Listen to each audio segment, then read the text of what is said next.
का अलम बरदार सीधी बात। नाज़रीन गिरामी, अस्सलामु अलैकुम वरहमतुल्लाहि वबरकातुहू। मैं हूँ आपका मेज़बान अंसार अज़ीज़ नदवी और आप इस वक्त देख रहे हैं सुपर प्राइम टाइम। नाज़रीन गिरामी, सीधी बात टीवी चैनल के खुसूसी इस्लामी प्रोग्राम में आप लोगों का खैर मक़दम है। जैसा कि आप मुसलसल कई हफ्तों से इस्लामी तारीख़ की अहम शख्सियात का ज़िक्र समाअत फरमा रहे हैं, तो इस दौरान आपने महसूस किया होगा कि इब्तिदा हमने इस्लामी तारीख़ के साइंसदानों और अहले इल्म शख्सियात के बारे में तफसीलात पेश की थी। इसके बाद हमने मुजाहिद हुक्मरानों के बारे में आपको आगाह करने का सिलसिला शुरू किया। अब हम कुछ ऐसे उलमा का ज़िक्र करेंगे जिनकी ज़िंदगियाँ अहक़ाक़ हक़ और इब्ताल बातिल के तस्करों से मामूर हैं। असर हाजिर के उलमा बेजार आवाम के सामने हम हमारे असलाफ़ उलमा के कारनामों, किरदार और उनकी काबिल तक़लीद ज़िंदगी का अहवाल पेश करने जा रहे हैं, जिनकी बदौलत नस्ल दर नस्ल दीन अपनी असल शक्ल में हम तक पहुँचा। जहाँ नाज़रीन, आज हम इमाम आली मकाम अल हाफिज़ अबू अम्र अब्दुर्रहमान इब्न अम्र इब्न युहमद औज़ाई के बारे में आपकी खिदमत में तफसीलात पेश करने की कोशिश करेंगे, जो अपने ज़माने के एक जय्यद मुहद्दिस और फ़क़ीह थे। सबसे बड़ी बात यह कि इमाम अबू हनीफ़ा रहमतुल्लाह अलैह के हम असरों में से थे। ये आपस में दोस्त थे और एक दूसरे से मिलते रहते थे। नाज़रीन, बैरूत, शाम, मराकश और उंदलुस के इमाम आली मकाम अल इमाम हाफिज़ अबू अम्र अब्दुर्रहमान इब्न अम्र इब्न युहमद औज़ाई या अल औज़ाई भी पढ़ते हैं। एक मशहूर और मारूफ मुहद्दिस व फ़क़ीह थे और अपने ज़माने में अहले शाम के इमाम हुआ करते थे, यानी फ़क़ीहुल शाम थे। और अबू हनीफ़ा रहमतुल्लाह अलैह फ़क़ीहुल इराक़ थे। इमाम मालिक रहमतुल्लाह अलैह फ़क़ीहुल हिजाज़ थे और इमामुल लैस इब्न सअद फ़क़ीहुल मिस्र थे। और ये सब एक दूसरे के हम असर थे। इनकी अज़मत का अंदाज़ा इस बात से किया जा सकता है कि एक बार औज़ाई ऊँट पर सवार थे और हज के लिए मक्के में दाखिल हो रहे थे। दुनिया ने यह मंज़र देखा कि इमाम सुफियान अस्सूरी ऊँट की लगाम थामे हुए चल रहे थे और आगे आगे ऊँट की रहनुमाई फरमा रहे थे। इमाम मालिक ये वो उलमाए वक्त थे जो इमाम अबू हनीफ़ा रहमतुल्लाह अलैह के हम पल्ला थे। ऊँट की लगाम एक अजीम इमाम के हाथ में थी। ऊँट की रहनुमाई एक अजीम इमाम फरमा रहे थे। ऊँट पर वक्त का अजीम फ़क़ीह व मुहद्दिस सवार था। दरअसल क्या अवाम और क्या उलमा, उन्हें हर शख्स निहायत एहतराम की नज़र से देखता था। मौजूदा ज़माने में शहर लबनान में उनके अलक़ाब में एक लक़ब इमामुल ऐश अल मुश्तरक का इजाफ़ा किया जाता है, क्योंकि यहूद व नसारा के ताल्लुक़ से उनका मौक़िफ़ निहायत नरमी पर मबनी हुआ करता था। इसी तरह उनका एक और दूसरा लक़ब शफ़ीउन नसारा भी मशहूर है। इस लक़ब का पस मंज़र यह है कि एक दफ़ा जबल लबनान के रहने वाले मसीहियों के ग्रोह ने बगावत कर दी और इताअत से मुँह फेर लिया था। लिहाजा शाम के वाली और अब्बासी खलीफा अबू जाफ़र मंसूर दोनों ने जबल अल लबनान में रहने वाली मसीहियों को शहर बद्र करने का अज़्म कर लिया। तो इमाम औज़ाई ने उस मौके पर फरमान खिलाफत के सामने मजबूती से डट गए और उनको इंसाफ का हवाला देते हुए कहा कि कौम के एक टुकड़े की बगावत के सबब पूरी जमात को सज़ा देना बिल्कुल दुरुस्त नहीं है। इनके इस फैसले को देखते हुए फरमान शाही वापस ले लिया गया और जबल लबनान की रिहायशी हुकूमत की पकड़ से बच गए और उन्होंने इमाम औज़ाई के एहसान को याद रखा। असल में ये मुसलमानों के साथ साथ गैर मुस्लिमों में अपनी इंसाफ पसंदी की वजह से मशहूर थे। खुसूसन ईसाई और यहूदी लोग अपने हुकूक की बाजियाबी के लिए कानूनी राय मशवरा करने के लिए इमाम औज़ाई के पास आते और एक बेहतरीन मशवरे से सैर होकर चले जाते।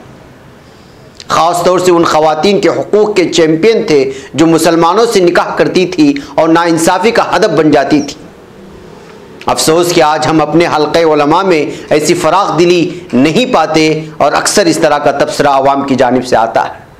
मसलन हमारे मुल्क के हिंदू आवाम, चाहे वो किसी भी तबके से क्यों ना ताल्लुक़ रखते हो, मुतनव्वे किस्म की नाइंसाफ़ियों से दो चार रहते हैं और इस तरह की ख़बरें हमेशा सुर्खियाँ बनी रहती हैं, जिसकी वजह से बदनामी का सबब भी कभी कभी बन जाता है। इनके लिए पुरजोर आवाज़ उठाने वाला कोई औज़ाई असर हाजिर में हमें नज़र नहीं आता और हमें होना चाहिए। यहाँ किसी को यह गलत फहमी नहीं होनी चाहिए कि ईसाईयत और यहूदियत नवाज थे, बल्कि असल हकीकत यह है कि वो ममलिकत के हर शहरी के लिए इंसाफ के ख़्वाह थे और अपनी इस वस्फ़ का जब भी मौका मिलता बरमला इजहार फरमा दिया करते थे। जी हाँ नाज़रीन, ये थे इमाम औज़ाई रहमतुल्लाह अलैह। मुझे यहाँ पर छोटी सी ब्रेक की इजाज़त दें। ब्रेक की उस पार कुछ और हक़ाइक़ हैं इमाम औज़ाई की जो आप लोगों के सामने आना बहुत ही ज़रूरी है। मुझे छोटे से ब्रेक की इजाज़त दें। नाज़रीन गिरामी, इस्तक़बाल है सीधी बात के सुपर प्राइम टाइम में। नाज़रीन, इमाम औज़ाई की तहरीरों की बहुत कम वाक़यात इस वक्त मौजूद हैं, लेकिन उनके इस्लामी फ़िक़ही उसूल के असालीब को अबू यूसुफ़ की किताब अर्रद्द अला सियर औज़ाई में महफूज कर दिया गया है। ये किताब का नाम है जो इमाम अबू यूसुफ़ का है। खुसूसन उनका ताबिंदा रिवायत पर इन्हिसार या मुसलमानों का वो बिला ताअत्तुल अमल जो गुज़िश्ता नस्लों से चला आ रहा है, अल औज़ाई के नज़दीक ये मोहम्मद मुस्तफ़ा सल्लल्लाहु अलैहि वसल्लम की सही सुन्नत है जो मुतवातिर बग़ैर ताअत्तुल के चली आई है। नाज़रीन गिरामी, इमाम औज़ाई रहमतुल्लाह अलैह का उनका ये मकतब फ़िक्र शाम में, मग़रिब और अल अंदलुस में फ़रोग़ पाया, लेकिन बिलाखिर 9वीं सदी में इस्लामी कानून के मालिकी मकतब फ़िक्र ने उस पर काबू पा लिया। ताहम एक सुन्नी इमाम और मुत्तकी अन-नसब के हैसियत से उनके इख्तियार और वक़ार के पेश नज़र उनके ख़यालात कानून के एक ज़रिए के तौर पर मुमकिना इस्तेदाद के मंबा के तौर पर बरकरार रहीं और बरकरार हैं इस वक्त। नीज़ एक मुतबादिल कानूनी नुक्ते नज़र और कानूनी पेचीदगियों के एक हल के तौर पर असास फराहम करते हैं और कभी कभी इनके अक़वाल का हवाला भी बड़े बड़े उलमा इकराम की जानिब से दिए जाते हैं। मदारिस में जब बड़ी बड़ी किताबें पढ़ाई जाती हैं, वो चाहे उसूल फ़िक़्ह के हों या फिर जो है अहादीस के ताल्लुक़ से हों या उसूल हदीस के ताल्लुक़ से। जैसा कि मालिक इब्न अनस की तरह अल औज़ाई का मौक़िफ़ ये है कि अगर किसी फ़ौजी मकसद के हुसूल के लिए ज़रूरी भी मालूम हो रहा हो तो तब भी आम शहरियों को कत्ल करने की इजाज़त नहीं है। और ये भी ऐलान किया कि जंग के दौरान किसी भी सूरत में ख़वातीन और बच्चों का कत्ल मुतलक़ जायज़ नहीं है। नाज़रीन, इमाम औज़ाई रहमतुल्लाह अलैह की पैदाइश शहर बालबक 707 ईस्वी में हुई। उन्होंने अपने बचपन के कुछ अय्याम कुर्क बक़ाइया नामी गांव में फ़क्र और यतीमी की हालत में गुजारे। फिर अपनी माँ के साथ शहर बैरूत कूच कर गए। इससे कबल वो अपने अहले खाना के साथ दिमश्क में रहा करते थे। उन्होंने हलब, हम्मात, किंसरीन और दीगर कई शहरों में नकल मकानी की। उनको औज़ाई इस वजह से कहा जाता है कि अल औज़ा एक यमनी हमीरी कबीला था जो ज़िलका बिन कहतान से निकला था, जिसके कुछ अफराद दिमश्क में बाबुल करादीस के करीब ठहरे। जिस जगह उनका क़याम था उस गांव को अल औज़ा कहा जाता था। बाज़ अक़वाल के मुताबिक ये दिमश्क के मुज़ाफ़ात का इलाका है जिसे आजकल अल औक़ीबा कहा जाता है। दिमश्क के बारे में मशहूर है नाज़रीन कि ये दुनिया का कदीम तरीन शहर है। इस कदर कदीम कि बिला मुबालगा ये आदम अलैहिस्सलाम के ज़माने से लेकर आज तक आबाद रहा है। ये वही दिमश्क है शाम का, जिसको आजकल आप अखबार में या हम भी कभी कभी ख़बरों में सुनाते हैं कि शाम में क्या हो रहा है, दिमश्क में क्या हो रहा है। ये वही है शहर। उलमा, फ़ुक़हा और मुअर्रिख़ीन ने इमाम औज़ाई रहमतुल्लाह अलैह के वालिद माजिद, वालिदा माजिदा और मामू वग़ैरह के बारे में इसके अलावा कुछ नहीं लिखा जितना इमाम साहब ने ख़ुद बताया है, मगर उन्होंने इशारा किया है कि इमाम साहब के एक चचा भी थे और ये चीज़ साबित शुदा है कि इमाम ने एक से ज़्यादा मरतबा शादियाँ की थी। उनकी 3 बेटियाँ और 1 बेटा था। उनके बेटों से उनके 2 पोते भी हुए थे। नाज़रीन गिरामी, इमाम औज़ाई रहमतुल्लाह अलैह की ज़िंदगी दो अहम सियासी ज़मानों में गुजरी, लिहाजा उन्होंने दौलत बनी उमैया की बिसात उलटते और दौलत अब्बासिया को कायम होते हुए देखा है।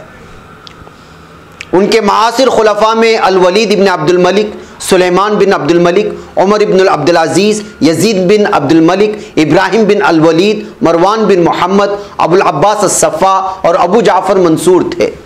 नाज़रीन, इमाम औज़ाई रहमतुल्लाह अलैह का ज़माना इल्म की फरावानी और उलमा व फ़ुक़हा, क़ुर्रा और मुहद्दिसीन की कसरत का ज़माना था। उस ज़माने की अहम शख्सियात में से मालिक इब्न अनस, जाफ़र सादिक, सुफियान सूरी, हसन बसरी, Mohammad bin Sirin, Abu Hanifa, lace बिन साद और दीगर उलमाए किराम थे रहमतुल्लाहि अलैहिम अजमाइन। तमाम उलमा थे उनके ज़माने की जो अहम शख्सियात में थे। इमाम औज़ाई रहमतुल्लाह अलैह अपने ज़माने के बहुत से उलमा से इल्मी, फ़िक़ही और जुरअत में फ़ौक़ियत रखते थे। उन्होंने मसाइल फ़िक़हिया के ताल्लुक़ से 13 साल की उम्र से ही फ़तावा देने शुरू कर दिए थे और 17 साल की उम्र तक पहुँचते पहुँचते मसाइल अक़ाइद में भी फ़तवा देने लगे, मसाइल अक़ाइद में।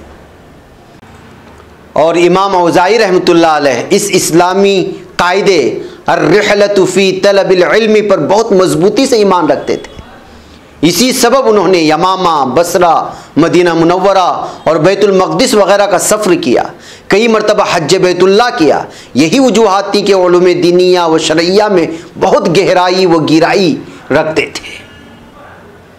इमाम औज़ाई रहमतुल्लाह अलैह ने उमवी व अब्बासी दौर में 2 बार क़ज़ा का मनसब ठुकराया और जब उनको यजीद बिन वलीद के ज़माने में काजी बनाया गया तो सिर्फ एक दफ़ा ही अदालत में आए, फिर इस्तीफ़ा दे दिया। उनका ईमान था कि क़ज़ा का मनसब बहुत अहम ज़िम्मेदारी का मनसब होता है, किसी आम इंसान के लिए ये ज़िम्मेदारी बहुत मुश्किल है। नाज़रीन गिरामी, इमाम औज़ाई रहमतुल्लाह अलैह का इंतकाल 774 ईस्वी में बैरूत यानी लबनान में हुआ, जहाँ उनकी मज़ार पर आज भी लोग हाज़िरी देते हैं। जी हाँ नाज़रीन, ये थी अल इमाम अल हाफ़िज़ अबू अम्र अब्दुर्रहमान औज़ाई के बारे में कुछ तारीख़ी मालूमात जो हमारे असलाफ़ की तारीख़ी मालूमात के एक समंदर से हमें यहाँ तक पहुँची है और हमने आप लोगों के सामने उसको रखने की कोशिशें की है। और ये चंद बातें उस समंदर का क़तरा भी नहीं है, बल्कि हम लंबा मुताला करते हैं लेकिन कोशिशें करते हैं कि मुख्तसर मुद्दत में इसको समेटा जाए ताकि आप हज़रात किसी भी तरह से जो है इसको सुनने में बोर महसूस ना करें उसकी तिवालत की वजह से। अहम तरीन जो तफसीलात हो सकते हैं उसको हम आपके सामने रखने की कोशिश करते हैं। बसूरत दीगर हज़ारों सफ़हात और हज़ारों पन्नों में लिखी हुई इनकी तारीख़ें हैं जिसको पेश करने के लिए हमारी अपनी ज़िंदगी नाकाफ़ी हो जाती है, क्योंकि उनके उतने कारनामे होते हैं, उनकी उतनी तसानीफ़ होती हैं, उनकी फ़िक्र की एक अलग तरह की तदबीर होती है और उनके सोचने का एक अलग अंदाज़ होता है, उनके फतावा की एक अलग तफसीर होती है, एक लंबी कहानी होती है जिसको मुख्तसर मुद्दत में समेटना बहुत मुश्किल होता है। अगर हम इसको लंबा कर दें तो आप बोरियत महसूस करने लगेंगे। इस वजह से कोशिश करते हैं कि मुख्तसर ही सही आपके सामने कम से कम हमारे हीरोओं का नाम तो आ जाए कि हम अपने औलाद समझा सके कि किस तरह हम अपनी इस्लामी तारीख़ की ज़ंबील में किस किस तरह के हीरोज़ को रखे हुए हैं और हम अभी तक उससे नाबलद हैं। बैकअप नाज़रीन, मुझे यहाँ पर इजाज़त दें। इंशाअल्लाह अगले हफ्ते किसी और शख्सियत की तफसीलात के साथ आप लोगों के सामने हाजिर हूँ। अस्सलामु अलैकुम रहमतुल्लाहि व बरकातुहू। खबर पढ़ने का तुमने भी अजब अंदाज पाया है, रवादारी के जज्बे ने भी तुम पे नाज पाया है, इसी रह में मोहब्बत का हंसी एजाज पाया है, तुम्ही हर अंजुमन में हमने तो मुमताज पाया है, मुमताज पाया है, तुम्ही से है तरक्की पर अजीज अंसार सीधी बात।